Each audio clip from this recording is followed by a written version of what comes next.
Alright, hello members of DS106 or anyone else who just happens to be looking at this video. My name is Daniel and I'm gonna bring to you my a story of one of my favorite books called Things Fall Apart.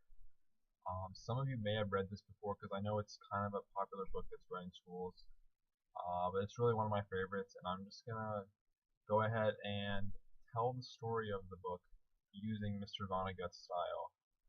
If you've never heard of him, I'll put a link to the video. If you're in the class, you've seen the video, but if you're not, it'll be new to you and you can check it out.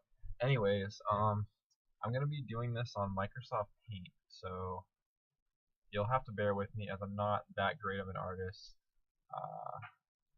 But anyways, here we go. Alright, so if you just give me a second, I'm going to go ahead and get my little thing set up here. Alright, so for those of you who have never seen this before, down here near the bottom, this is basically like poverty, like sickness, like basically this is as low as you can be.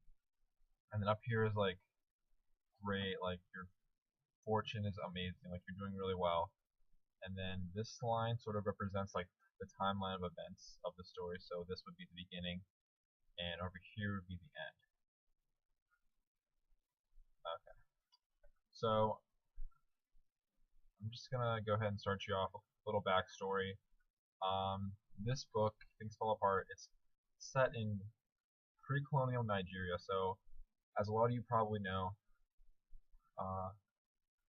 Africa was sort of colonized around this time, and the beginning of the book is basically set before that happens. But as it goes along, there's a conflict between colonialism and the traditional culture of the African tribes.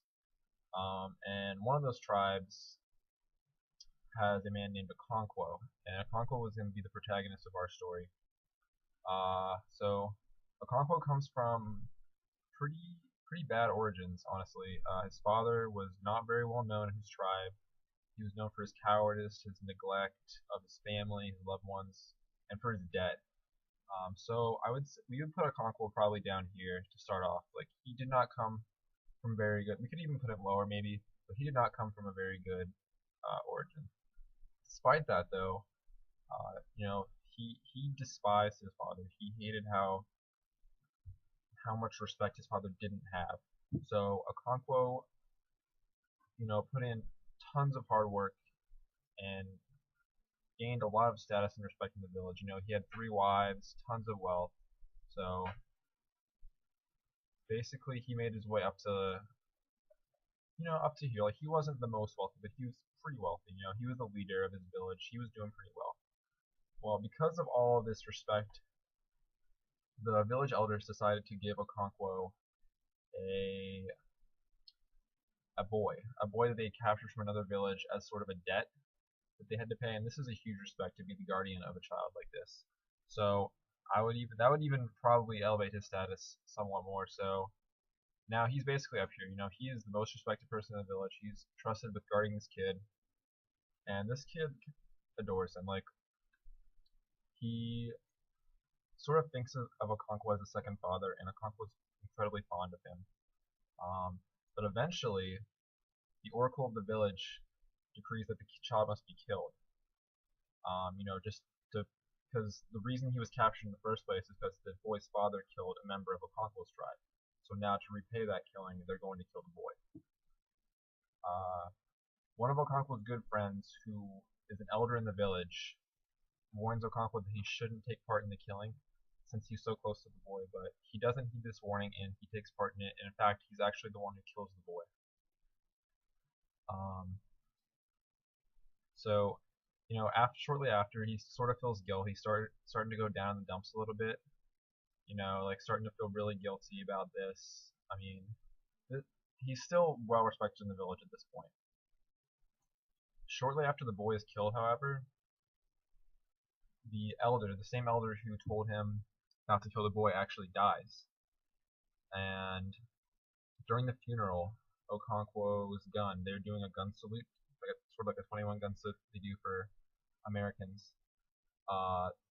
His gun explodes and actually kills the old man's son. And this is terrible for Okonkwo. Him and his family are sent into like a 7-year exile. So things are going very badly for him. They're in exile. They're shamed by the village. Uh, it's just terrible. And while he's away, he learns that white men, Christian missionaries, converts, are starting to move into his village and spread Christianity among his people. And to him, this is terrible because it kind of is getting rid of the traditional values of the village and they're starting to take over and control the village politics, things like that. So when he finally returns from his exile, he discovers that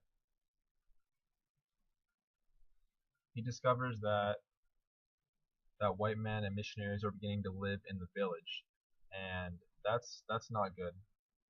So he gathers some local leaders and takes action against this by destroying a Christian church. Um, and this isn't good. They find him and the leaders and take them captive and basically hold them for ransom and you know in shame, like they are shamed deeply by this. And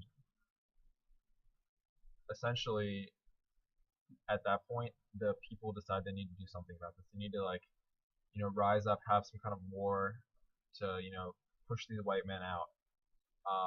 So they amass like a big meeting at Okonkwo's village, right? All the leaders are coming. They're trying to figure out what they're gonna do, how they are going to stop the white men from taking over, basically. And the white men send a messenger party to tell them, you can't have this meeting. This isn't alright. And Okonkwo, for some reason, decides to kill one of the messengers, and which is bad. And the people sort of after this, they're kind of like rethinking if they really want to go to war or not because they're kind of scared of what the Europeans have against them. And Okonkwo realizes what he's done. He realizes that he's made a terrible mistake, and basically later on, a leader from one of the white men camps comes to Okonkwo's village to his hut to take him to trial, and finds out that he has hung himself. He's hanged himself, and that's basically the end. He he sort of in his village's tradition, suicide is very, very like the gods teach against that. That is terrible. And so essentially, he ends with the lowest respect possible. He's lost all of his respect. He's lower than even his father was, which is terrible. And hence the name of the story, Things Fall Apart. Basically, that is what happened. Everything fell apart for Okonkwo, and that's it. So I hope you enjoyed my rendition. I know it wasn't. This is the first time I've ever done something like this, so it was a little unprofessional. But hopefully you liked it. Thank you. If you have any comments, please leave them below. I'd love to hear your feedback. And if you've read the book, I'd love to hear what you think about it too.